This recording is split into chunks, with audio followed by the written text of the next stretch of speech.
Movies in short here. Today, we'll run through the plot outline of an extremely loose, 1999 adaptation of the Old English epic poem, Beowulf, starring Christopher Lambert's backflips, and Rona Mitra's chest. Sit back, relax and enjoy. The movie opens with an unnamed cult leader surveying the outpost that his army are laying siege to in the distance. In the outpost, soldiers prepare for battle. Kyra says she wants to fight with them, but her father, Border Lord Hrothgar, and his captain of the guard, Roland, tell her to go back inside. Petra is huddled against the castle wall crying in terror. The outpost soldiers are not faring too well against the enemy Hrothgar and his men are about to face. The Border Lord and his guards enter the room and see a demonic beast. The creature says, "Not you," to Hrothgar, then disappears. Petra flees from the outpost but is captured by cultists and chained to a table under a guillotine. She screams for help. The leader of the cult says a prayer to the maker of all that is pure and good, vowing to release the girl from the evil that possesses her. A lone rider, the eponymous protagonist Beowulf, enters the camp. He orders the cultists to cut her loose. The leader says that the outpost Petra escaped from is infested with evil and they can't let anyone from there live. He issues the command to execute Petra, who is struggling in vain to escape. Beowulf kills the executioner with a crossbow bolt, then proceeds to dispatch large numbers of the cult leader's force using his crossbow, dual-wielded crossbows, retractable pickaxes and deft kicks. A cultist champion is sent to deal with the one-man army Beowulf while 90s techno blares. Beowulf has just the right retractable dagger and flail combo for the occasion.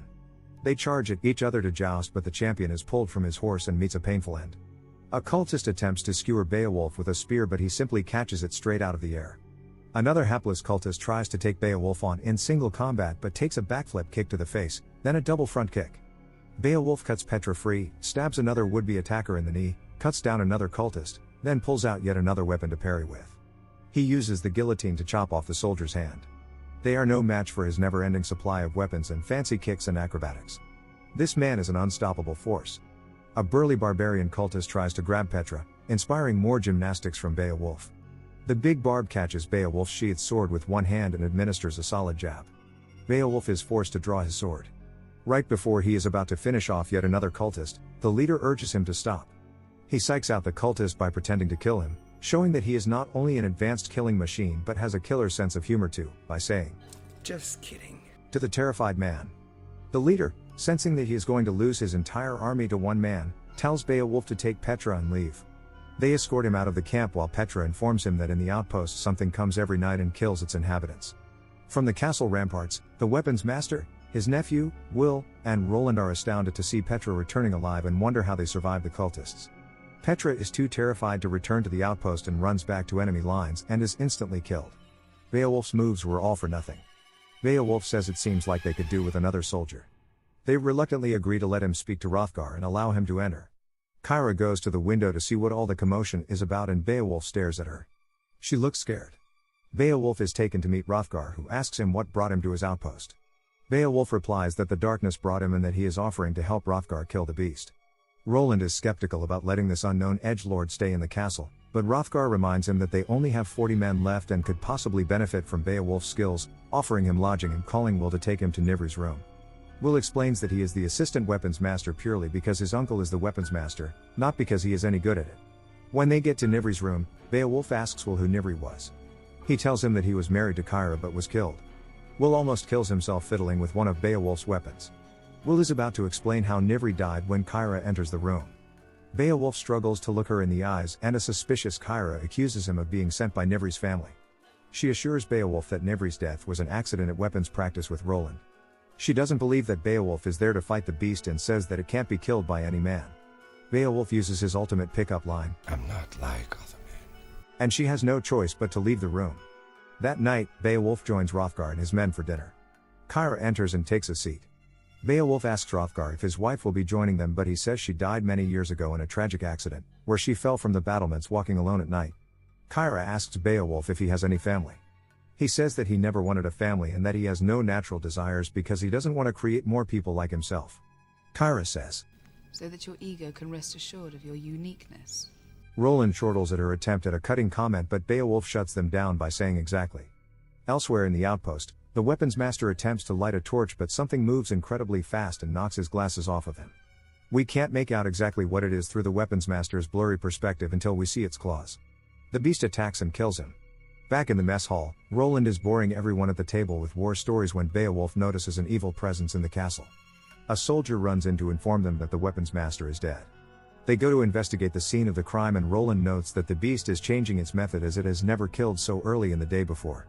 Will is grief-stricken at his uncle's death, but moments later is making wisecracks about his promotion to weapons master. One thing's for sure is that I ain't no weapons master. Beowulf goes for a stroll outside, and Kyra asks him if he can sense the beast and what exactly Beowulf is. He says that he is trapped between two worlds. Kyra accepts this mysterious answer without any further questions and goes inside. Roland appears behind Beowulf, out of nowhere, and says that he can't have Kyra. He is jealous that the two appear to be getting close and challenges Beowulf to a fight. Beowulf is way too Sigma and doesn't even need to use one backflip on this beta. Roland walks off with his head hung low in defeat. In Hrothgar's chambers, October 1997, Playboy playmate Layla Roberts enters the room and straddles the sleeping border lord, licking his nose. She says she is there to sweeten his dreams, and while she reproduces, Hrothgar has a dream of his dead wife talking to the playmate who appears to be pregnant. He wakes up hot and sweaty, but she has vanished. We cut to Will in the armory. He carries his new invention to another room and sees the beast attacking Carl, then faints. Beowulf wakes him up with smelling salts. Hrothgar arrives and is shocked that the beast attacked in broad daylight. He orders Roland to get all the women and children to the sanctuary. Roland attempts to take Kyra to the sanctuary, but she refuses, saying that she wants to fight. Hrothgar also urges her to go, but she has daddy issues and hits him with a truth bomb.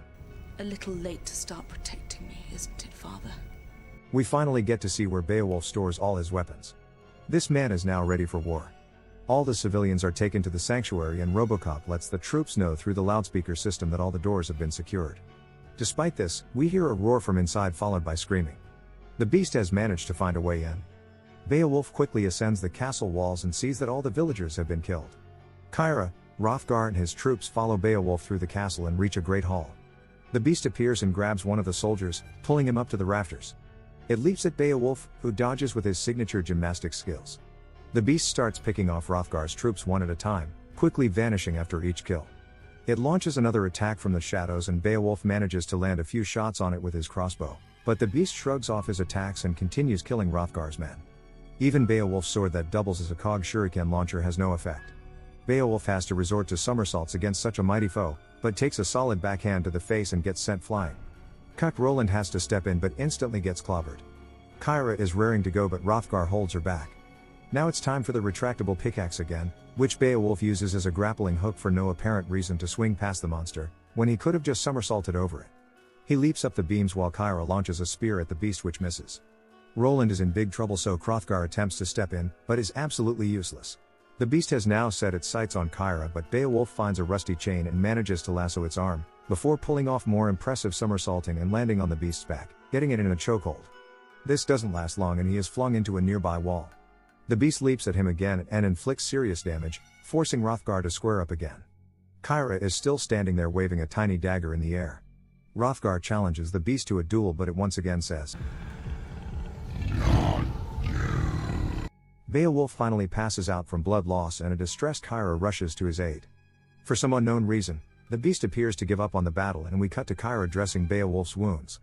When she leaves his chambers, Roland confronts her and asks about Beowulf's condition. Kyra says he is dying.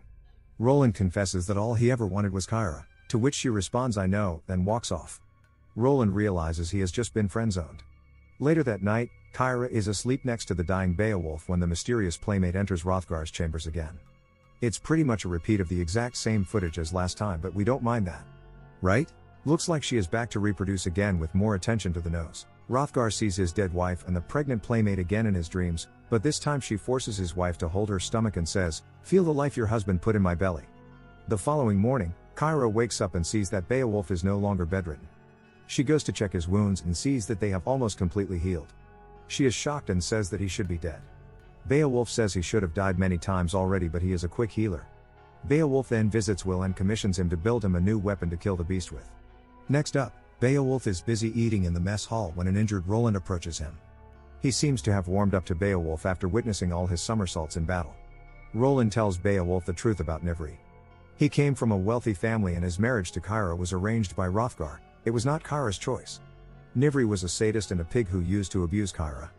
Roland then cries about Kyra friend-zoning him, saying he has survived a lot of pain in battle but nothing hurt him as much as that. Beowulf goes to pick up his weapon from Will, who assures him that it works, most of the time. He leaves the armory and Kyra is hiding in the corridor.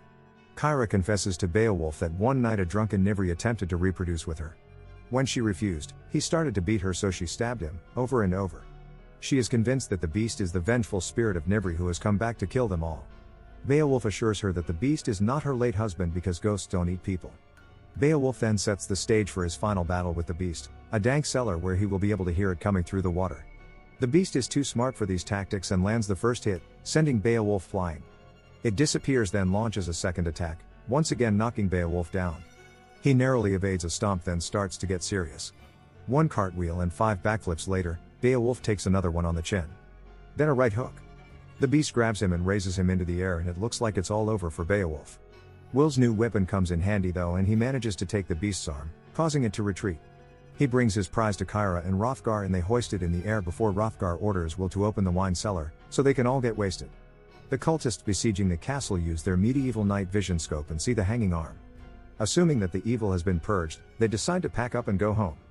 Kyra enters Beowulf's chambers and gives him those cheeky come-to-bed eyes, and they begin to reproduce. Roland clearly knows that they're getting busy and drinks to drown his sorrows. As he staggers back to his chambers intoxicated, he encounters the playmate. She uses her feminine wiles to seduce him. She says Kyra is a foolish girl, choosing Beowulf over him. Roland says he doesn't have time for this, but eventually gives in to his urges to reproduce with this stranger who somehow got into the castle. Back in Beowulf's chambers, he tells Kyra that his father was Baal, the god of darkness and lord of lies. He says that the only thing that stops him from becoming evil is fighting evil. Suddenly Beowulf senses a presence in the castle. Beowulf tells Kyra to go find the others. Kyra finds Hrothgar and tells him that the battle is not over and that they need to warn everyone. By the time they get back to the mess hall, it is too late as everyone has already been killed.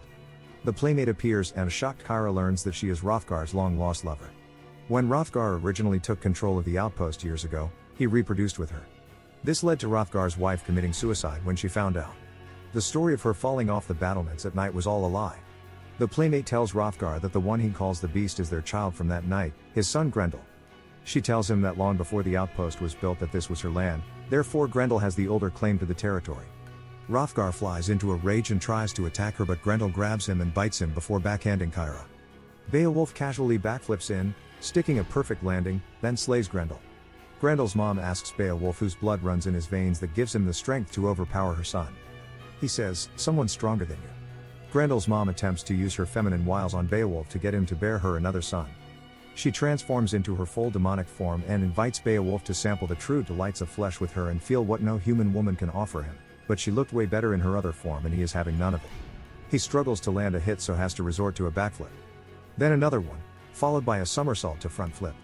To backflip. To multiple backflips. Demon form playmate has no means to deal with this invincible style of combat as Beowulf continues to backflip. As soon as he stops, he is an easy target though, and she sweeps him, then lunges and grabs him by the throat before pulling some lewd faces at him. Beowulf always has a weapon stashed somewhere, so he slashes her throat and her blood appears to be flammable.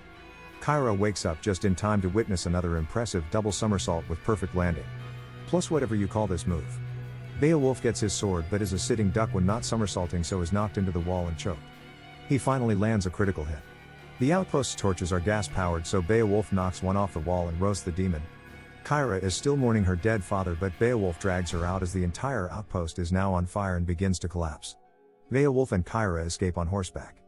Beowulf says that if Kyra goes with him, the darkness will seek him out and that she will be in danger. Kyra says that being by Beowulf's side is the safest place there is, and they ride off while techno blares. This masterpiece finally draws to a close.